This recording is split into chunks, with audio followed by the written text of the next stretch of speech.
What's up, everybody? Turn Possibilities here, back again, continuing What If Asta was trained by Goku, part 30. Now, before I get to the recap, I'm gonna say that there's a link to my Discord, which I say almost every video now, down in the description below, which no one clicks or no one cares to click it, but yeah. Also, to say that this video is going to be longer than my others because I want to get through a few parts.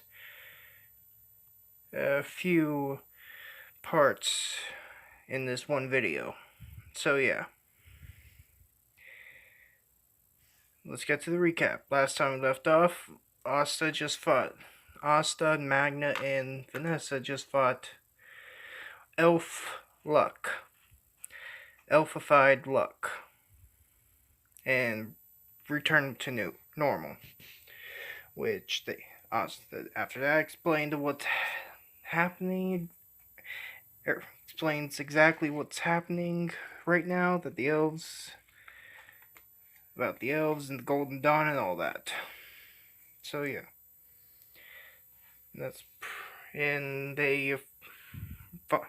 and after that they arrived at the Black Bull's hideout and find it in shambles. And that's it for the recap. Let's get to the video, starting now. As we start the story off with Asta, Vanessa, Magna, and Luck return to the Black Bull's hideout, finding it in shambles, which then Gray, Gordon, and Slow Talking Guy try to explain what happened. Asta understands what happened, understands what they're saying, which surprises the rest of them. Surprises Vanessa, mostly Magna and Luck. Well, mainly Magna, but yeah. And Asta explains who the Slow Talking Guy is, that he's the actual owner of the Black Bull's hideout. Which Asta thinks he thought everyone knew. Well, he says this. But yeah. That's right after explaining what's happening. Both of them exchange information, trying to tell what exactly is happening. We see a giant, menacing, shadowy figure appear behind the group. Which they think, oh no, did Charmy get turned into an elf too? Asta tells them, don't worry, it's still the same Charmy, but an angry one. Charmy says, who destroyed my garden? They say it was the Gordon and Gray say it was the Eye of the Midnight Sun, and a gauche, an elfified gauche, but she just declares vengeance on them. Just for some funny bits, but yeah. The slow talking guy, I keep forgetting his name, they go on the same way they did before, creating the giant raging, charging bull, which the ones who weren't around when that happened, weren't around to see it first appear, are somewhat freaking out, but also amazed and excited that their hideout that's mobile and all that. Asta thinks about using instant transmission, but from what he remembered from his master stories, he's never teleport something this big with him. And he doesn't want to take any risk losing someone, something bad to happen. So they go in just like the way they did in canon, which them charging at the nearest town that has elves in them. Which when they arrive, they take care of them with that amazing display of a giant Minotaur mech made out of stone, pretty much a giant mech. Sorry if you hear that. Heard somebody in the background. It's my family. But yeah. After taking them out, Asta tries to use the demon destroyer sword to reverse it, but they're all knocked out. Anyway, but that's when the third. That's when the three Eye of the Midnight Sun guys who were betrayed by Lit, and thanks to Rades' Wraith magic was getting that new spell, they were able to resurrect themselves. So yeah, they try to make a deal with them just like canon, but Asta's not having none of that, saying that they're going to help them out, to fix their mess. Yeah, pretty much goes exactly like in canon. Same with all the other fights that go on with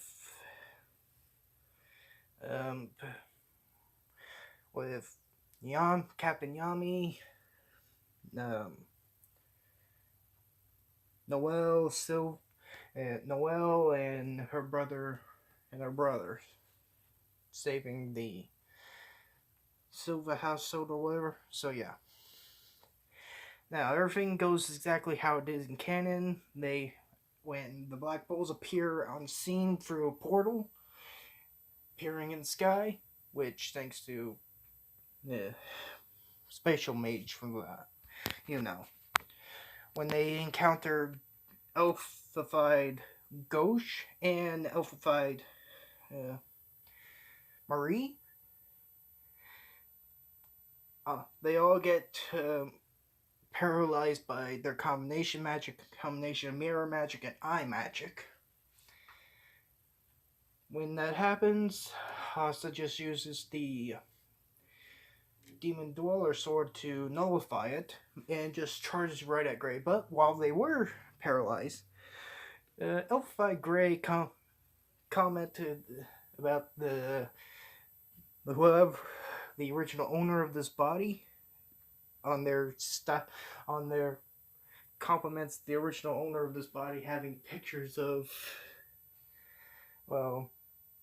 his human version of his sister, saying they had style, or something like that. Just complimenting them. Yep, there is going to be a few funny bits in this, but yeah.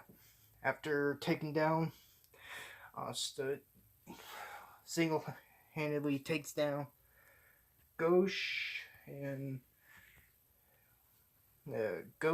all that, whilst the members of the Black Bulls who got sent to the Dream World by Captain What's-Her-Name, I forget. So yeah, with her dream magic, and after they take her down, then Asta used the Demon Dweller sword to reverse the effects on Gauche, Marie, and What's-Her-Name, the captain with dream magic. So yeah. After that, they reunite with the other Black Bulls and Leona, which they all go through the portal to the Shadow Palace. Asta too. Well, but it starts closing, and then the Golden Dawn members who were turned to elves appear. They were held off by the Black Bulls, except for Noelle and Asta, who went through the portal.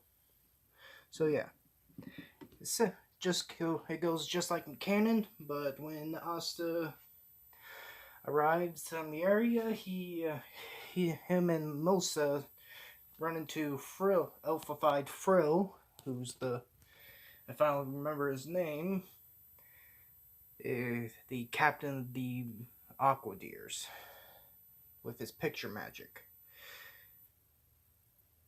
When they counter him, they go up against a whole bunch of monsters. Asta just unleashes a barrage of dark black slashes, anti-magic slashes. So yeah. But even doing so, unleashing this many attacks, it's not even putting a dent in them. Because Frill's just making more and more. But he does, just like Kenny's having trouble because he doesn't want to make monsters, actually. He having trouble figuring out what he wants to do.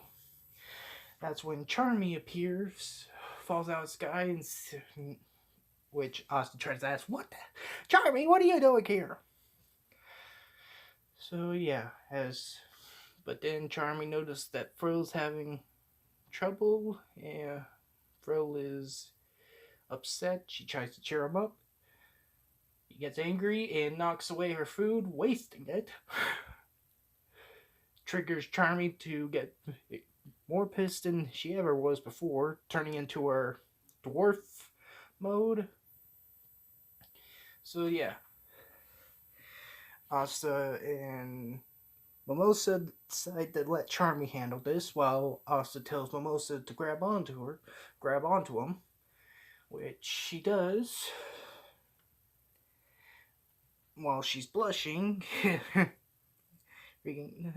okay, but then Asta just jumps down the hole to whatever it was, whatever hole or whatever. I forgot exactly. Did he go up or down? As he did, same thing happens just with the Eye of Midnight, with Patri and what's his name? Copy Magic. I keep forgetting his name. I keep forgetting names. God damn it.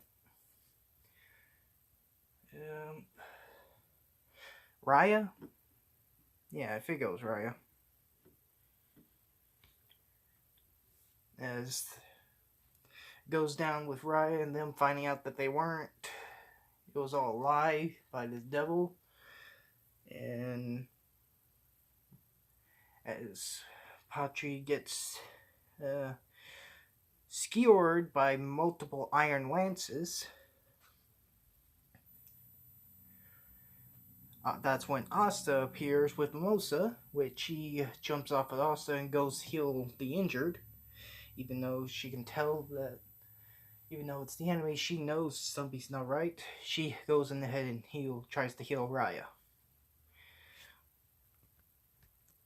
Asta looks at the devil thinking, this guy is key, and I feel like I've seen one. He realized this guy's just like the devil that's in his grimoire. Realizing that he's a devil right away. And that's when the devil doesn't really fool around with Asta or and he automatically just turns Patri into a dark elf and uses that as a distraction to leave.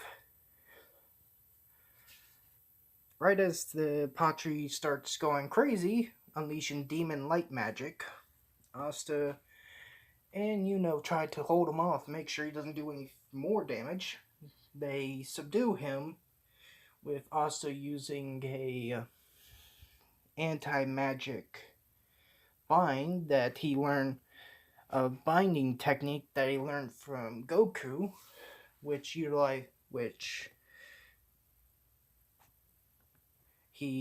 is derived from the God bind, but this is anti-magic bind. Using it though, erase Patri's magic, subduing it and holding him there.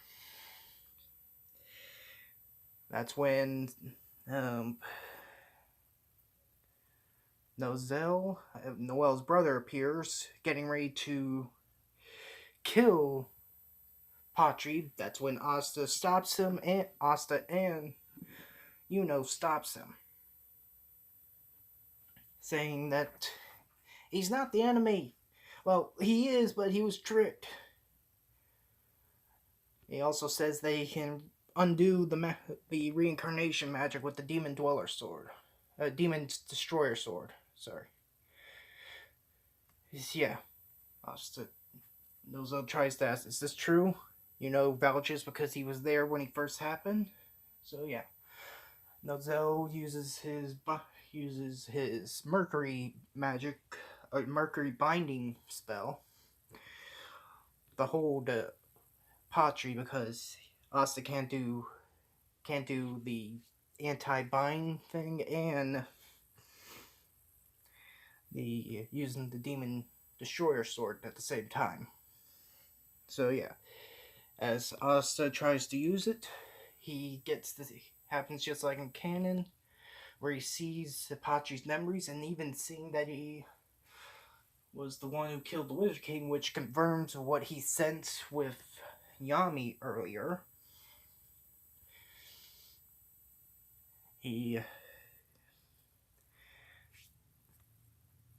I'm just gonna say it doesn't talk no jutsu, stealing that from Naruto, to Patri, convincing him to fix his mistakes. Fix his mistake. Man up and fix it. So yeah. Now we're gonna change our perspective to what's happening above with the anti-magic devil, Lit, the prickly princess, and Yami. Alpha-fied prickly princess. So yeah. I can't remember what her name was, but the captain of the Blue Rose Knights. As their fight continues, Yami just said it pretty much goes exactly the same, but Yami's a lot faster and is able to actually injure the word soul magic devil quite a few injure him a few times, which takes the devil off guard, which I forgot his name, but not but word soul magic. But his trickiness with his word soul magic is extremely tricky, which prevents them from getting any closer, and that's when he unleashes that spell that really opens a portal to and floods the area with that strange purple stuff. Purplish pink, I forgot what color it was, but yeah. The other world lava. Let's just call it that. No, I just can't think of anything else what to call it. So yeah. It starts flooding the area and, well,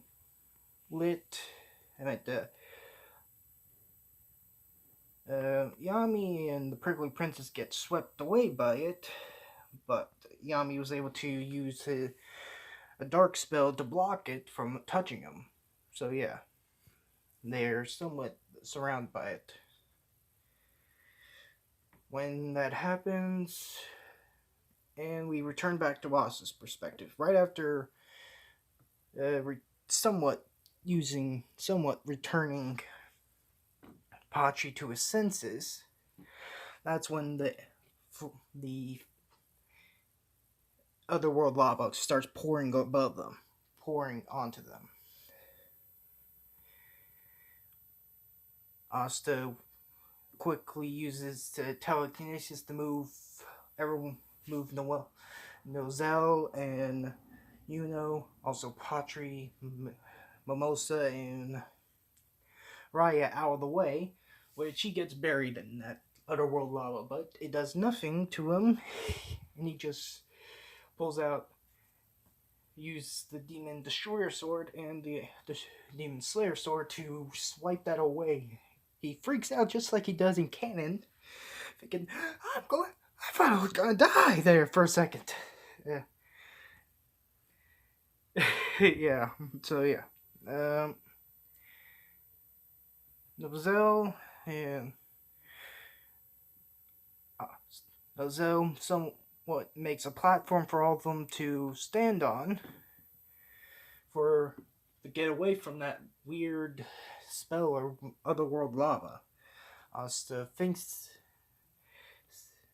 Nozel tries to make a plan for him to go find the others, and Asta and go up there to figure out what to stop that creature, him, and Lit to go up there and stop the devil. But Asta stops him there for a second, saying, Just make this platform bigger, and I'll get him. Nozo, remembering, he also says he'll just use instant transmission to go get the rest.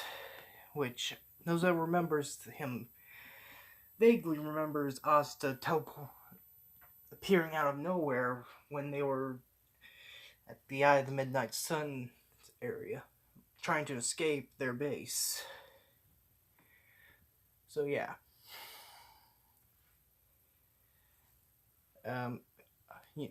Nozo listens to what he says.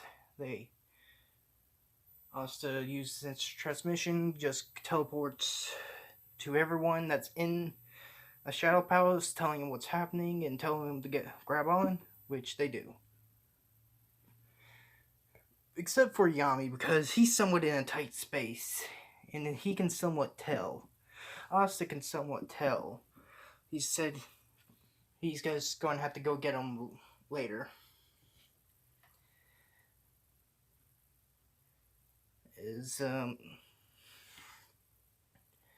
Asta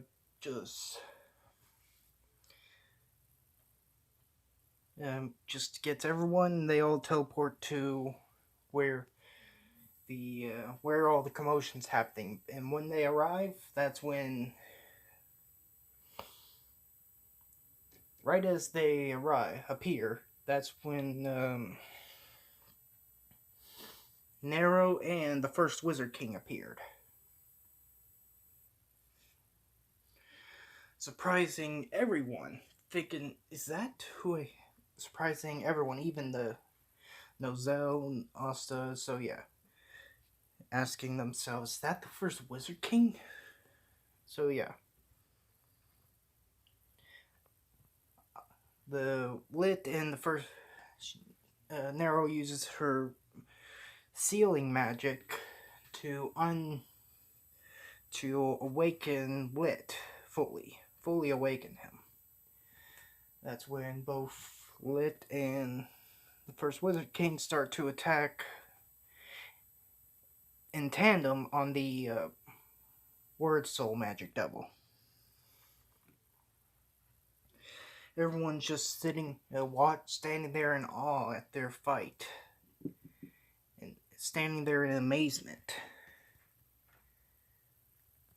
And that's when Lit starts to use his ultimate sword magic spell with the Demon Dweller Sword, link himself with all the other elves, gathering magic from them, with them willingly giving magic to Lit to help him. And he unleashed that ultimate spell, magic slash, or whatever it was called. And as Asta looks at this thing, he thinks, that sword has that much power, and if so, does the others have that? But he also thinks that spell, that sword, that attack, it looks familiar, and he clicks in his head. He thinks, he says, but it also looks familiar, that attack.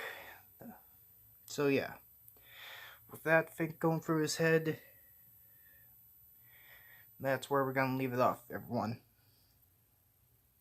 So yeah, that's it for the video, and I hope you guys like, comment, and subscribe to my channel, and I hope you like that I made it a little longer. Also, sorry for the cliffhanger, so yeah, don't forget to also remember there's a link down in the description to my Discord, and yeah, I think that's it. The next video will be coming out tomorrow. So yeah, bye.